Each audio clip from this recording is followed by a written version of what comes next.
নমস্কার বন্ধুরা, welcome to our channel. তো পশ্চিমবঙ্গে যারা ভবিষ্যতে চাকরি প্রার্থী তাদের জন্য গুরুত্বপূর্ণ একটি আপডেট রয়েছে, সে নিয়ে বিস্তারিতভাবে আলোচনা করব। তো বিহারে তোমরা দেখতে পাচ্ছ যে প্রায় 2 লক্ষের মতো এখানে টিচিং স্টাফে নিয়োগ করা হচ্ছে। সেখানে পশ্চিমবঙ্গের অনেক ছেলে মেয়ে চাকরিও পেয়েছে। তো যারা হিন্দিটা জানো না, হিন্দিটা তোমাদেরকে জেনে নিতে হবে, কারণ ওখানে হিন্দিতেই পড়াতে হবে। হিন্দি যদি সাবজেক্ট নাও থাকে, সেখানে হিন্দিতে কথা বলতে জানলেই এখানে চাকরিটা করা যাবে। তো যাই হোক, তো সম্প্রতি বিহারে ঘোষণা করা হয়েছে প্রত্যেক বছর 40,000 শূন্য পদে টিচার নিয়োগ করা হবে। তো তারই প্রথম ধাপ হিসেবে এখানে বিহারের টেট আয়োজন করা হয়েছে। এখানে টেট বলতে প্রাইমারি টিচিং নয়, এখানে বিহারের স্টেট লেভেল টেট বলা হচ্ছে, এস্টেট। এখানে যারা বিএড ট্রেনিং করেছো তারাই এখানে শুধুমাত্র সুযোগ পাবে, কোনো ডিএলএড ক্যান্ডিডেট এখানে সুযোগ পাবে না। এখানে দুটি পেপারে পরীক্ষা হবে। এখানে 9-10 পেপার 1 এবং পেপার 2 ক্লাস 11-12 এর জন্য এখানে পরীক্ষা হবে, অর্থাৎ গ্র্যাজুয়েট এবং পোস্ট গ্র্যাজুয়েট ছেলেমেয়েরাই এখানে আবেদন করতে পারবে। তো এখানে আবেদন করতে হলে শিক্ষাগত যোগ্যতা কি লাগবে, আবেদনের লাস্ট ডেট কবে, আবেদন ফিস কত টাকা, সমস্ত কিছু টু দি পয়েন্টে জানাচ্ছি এই ভিডিওর মাধ্যমে। তো প্রথমে আসা যাক অ্যাপ্লিকেশন ফি। এখানে সিঙ্গেল পেপার জেনারেল, ওবিসি এবং ইডব্লিউএস এর জন্য 960 টাকা, এসসি এসটি ফিজিক্যাল হ্যান্ডিক্যাপ্টদের জন্য 760 টাকা। Both paper general, OBC, EWS 1440 টাকা, এসসি এসটি ফিজিক্যাল হ্যান্ডিক্যাপ্টদের জন্য বোথ পেপার 1140 টাকা। এটা অনলাইন এখানে পেমেন্ট করা যাবে। এটা এজ লিমিট নিয়ে এবার আলোচনা করছি, যে বিহার স্টেট 2023 নোটিফিকেশন, যদিও পরীক্ষাটা 2024-এ হবে। এজ লিমিট এখানে 21 বছর, মিনিমাম ম্যাক্সিমাম 37 বছর, এবং এখানে maximum age limit for female এখানে 40 বছর। মেলদের জন্য 37 বছর এবং ফিমেলের জন্য 40 বছর। এখানে পেপার 1 এলিজিবিলিটি, পেপার 1 এখানে সেকেন্ডারি লেভেল, অর্থাৎ 9-10, ব্যাচেলার ডিগ্রি যে কোনো বিষয় এবং 50% নম্বর, সঙ্গে বিএড এক্সাম পাস্ট হয়ে থাকতে হবে। এছাড়াও master degree in related subject এবং বিএড এক্সাম পাস হয়ে থাকতে হবে। এছাড়াও ব্যাচেলার ডিগ্রি বা মাস্টার ডিগ্রি মিনিমাম 45% মার্ক, এছাড়াও বিএড করে থাকতে হবে। এছাড়াও এখানে 4 বছরের বিএড কোর্স বা বিএসসি বিএড এক্সাম পাস করে থাকতে হবে। এছাড়াও for subject wise eligibility details এখানে নোটিফিকেশানে তোমরা পেয়ে যাবে, কোন সাবজেক্টের ক্ষেত্রে এলিজিবিলিটি কী। এবার আসা যাক পেপার 2, সিনিয়র সেকেন্ডারি, অর্থাৎ 11-12 এর জন্য। মাস্টার ডিগ্রি করে থাকতে হবে, 50% নম্বর সহ, এবং বিএড ট্রেনিং প্রাপ্ত করে থাকতে হবে, বা বিএ বিএড বা বিএসসি বিএড এখানে করে থাকতে হবে। মাস্টার ডিগ্রি 45% নম্বর বা সঙ্গে এখানে বিএড ট্রেনিং প্রাপ্ত হতে হবে এনসিটি নর্ম অনুসারে। মাস্টার ডিগ্রি 55% নম্বর এবং 3 বছরের বিএড মিডিয়াম মিড কোর্স এখানে করে থাকতে হবে। তো এই সমস্ত ক্রাইটেরিয়া, মোটামুটি বিএড করে থাকতে হবে, গ্র্যাজুয়েট বা মাস্টার ডিগ্রি কোর্স করে থাকলে 50% নম্বর থাকলে এখানে আবেদন করা যাবে। আশা করছি তোমরা ইম্পর্টেন্ট পয়েন্টগুলো জানতে পেরেছো। এবার আসা যাক এখানে অফিসিয়াল নোটিফিকেশানে। এটা 2023-এ প্রকাশ করা হয়েছে এবং স্টেট পরীক্ষা হবে বিহারে 2024 সালে।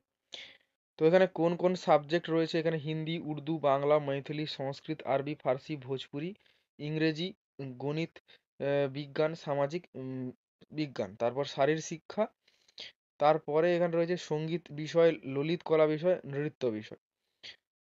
এখানে সাবজেক্ট যেগুলো বলা হয়েছে তার যোগ্যতা এখানে লেখা রয়েছে, তোমরা দেখতে পারো। ওটা পেপার 1-এর গেল। এবার পেপার 2 এর সাবজেক্ট বলা হয়েছে হিন্দি, উর্দু, ইংরেজি, সংস্কৃত, বাংলা, মৈথিলি, মগহি, আরবি, ফার্সি, ভোজপুরি, পালি, প্রাকৃত, গণিত, ভৌতিক বিজ্ঞান, রসায়নশাস্ত্র, জন্তু বিজ্ঞান, ইতিহাস, ভূগোল, রাজনীতিশাস্ত্র, সমাজশাস্ত্র, অর্থশাস্ত্র, দর্শনশাস্ত্র, মনোবিজ্ঞান, গৃহবিজ্ঞান, বনস্পতি বিজ্ঞান। এছাড়াও বাণিজ্য, কম্পিউটার সায়েন্স, এছাড়াও কৃষি, সঙ্গীত, এই সমস্ত বিষয় রয়েছে। এখানে যোগ্যতা সাবজেক্ট অনুসারে এখানে যোগ্যতা রয়েছে। এবারে যাক পরীক্ষার প্যাটার্নে। এখানে 150 নম্বরের পরীক্ষা হবে, নির্দিষ্ট বিষয় 100 নম্বর এবং শিক্ষণ এবং অন্যান্য দক্ষতাতে 50 নম্বর। টোটাল এখানে 150 নম্বরের এখানে পরীক্ষা হবে। তারপরে এখানে বলা হয়েছে যে এখানে বয়সসীমা, যারা এখানে অনারক্ষিত পুরুষদের ক্ষেত্রে এখানে বয়স হতে হবে 1/8/2024 অনুসারে। অধিকতম আয়ু হচ্ছে 37 বছর। অনারক্ষিত মহিলা 40 বছর। পিছড়া বর্গ পুরুষ মহিলা 40 বছর। অতি পিছড়া বর্গ পুরুষ মহিলা 40 বছর। আর অনুসূচিত জনজাতি পুরুষ মহিলা 42 বছর। অনুসূচিত জনজাতি পুরুষ মহিলা এখানে 42 বছর। তারপরে তারপরে এখানে বলা হয়েছে যে উত্তীর্ণাঙ্ক, অর্থাৎ পাস মার্ক কত, পাসিং মার্ক। যারা জেনারেল তাদের জন্য 50%, পিছড়া বর্গ হলে এখানে 45.5%, অত্যন্ত পিছড়া বর্গ হলে এখানে 42.5%, অনুসূচিত জাতি, জনজাতি, দিব্যাঙ্গ এবং মহিলাদের জন্য এখানে 40% নম্বর পেলেই এখানে পাস হয়ে যাবে। তো এখানে এক্সাম ফি যেটা তোমাদেরকে বলে দিয়েছি, তাও বলে দিচ্ছি এখানে সামান্য বর্গ, আর্থিক রূপ আর্থিক রূপে এখানে কমজোর সামান্য বর্গ এবং ইডব্লিউএস এবং এখানে পিছড়া বর্গ, তার অত্যন্ত পিছড়া বর্গ যারা, তাদের ক্ষেত্রে পেপার ওয়ানের ক্ষেত্রে এখানে পেপার ওয়ান বা পেপার টু যে কোনো একটা দিলে 960 টাকা, দুটো একসাথে দিলে 1440 টাকা। আর এখানে অনুসূচিত জাতি, জনজাতি, দিব্যাঙ্গের ক্ষেত্রে এখানে যে কোনো একটা পেপারের জন্য 760 টাকা, দুটো পেপারের জন্য 1140 টাকা। এটা সম্পূর্ণ সিবিটি টেস্ট অর্থাৎ কম্পিউটার বেসড এখানে টেস্ট হবে, সঙ্গে নর্মালাইজেশনও এখানে হবে। নর্মালাইজেশনের এখানে সিস্টেমটা বলে দেওয়া হয়েছে যে যে কোনো সামান্য ক্যাটাগরি অর্থাৎ জেনারেল ক্যাটাগরির ছাত্র 150-র পরীক্ষায় যদি 76 স্কোর হয়, মার্ক র স্কোর, আর নর্মালাইজেশন প্রক্রিয়া তার স্কোর যদি কম হয়ে দাঁড়ায় 74.9 অর্থাৎ 75-এর কম, কিন্তু 75 নয়, সেক্ষেত্রে তাকে অনুত্তীর্ণ হিসাবে ধরা হবে। নর্মালাইজেশন মার্কটাই কিন্তু ইম্পর্ট্যান্ট, নর্মালাইজেশন স্কোরটাই হলো ফাইনাল স্কোর। 150 নম্বরের পরীক্ষা হবে, 2.5 ঘন্টা এখানে সময় থাকবে। এখানে অনলাইনে ফর্ম ফিল আপ করা এবং পেমেন্ট করার এখানে সময় দিয়ে দেওয়া হয়েছে। 14ই ডিসেম্বর থেকে ফর্ম ফিল আপ চালু হয়ে গিয়েছে, লাস্ট ডেট রয়েছে 2রা জানুয়ারি 2024 পর্যন্ত। কোন ওয়েবসাইটে গিয়ে তোমরা ফিল আপ করবে? www.bsebestate2024.com। তো আরেকবার বলে দিচ্ছি, www.bse তারপর বিএসইবি স্টেট 2024.com, এই ওয়েবসাইটে গিয়ে তোমরা এখানে ফর্ম ফিল আপ করতে পারবে। তো এখানে ফর্ম ফিল আপের পদ্ধতিও দিয়ে দেওয়া হয়েছে, ছবির সাইজ কীরকম হবে সমস্ত কিছু এখানে দিয়ে দেওয়া হয়েছে। কী কী ডকুমেন্টস আপলোড করতে হবে তোমরা যখন ফর্মটি তোমরা হাতের সামনে পাবে, তোমরা তখন সমস্ত কিছু দেখতে পাবে। তো তোমাদেরকে টু দি পয়েন্টে এছাড়াও অফিসিয়াল নোটিফিকেশানের সাহায্যে সমস্ত কিছু আশা করছি বোঝাতে পেরেছি। এবং তোমরা যারা পশ্চিমবঙ্গের ছাত্রছাত্রী রয়েছে তারা এই ফর্মটি অবশ্যই ফিল আপ করো, হিন্দি জানো না বলে যে ফিল আপ করবে না এমনটা কিন্তু নয়।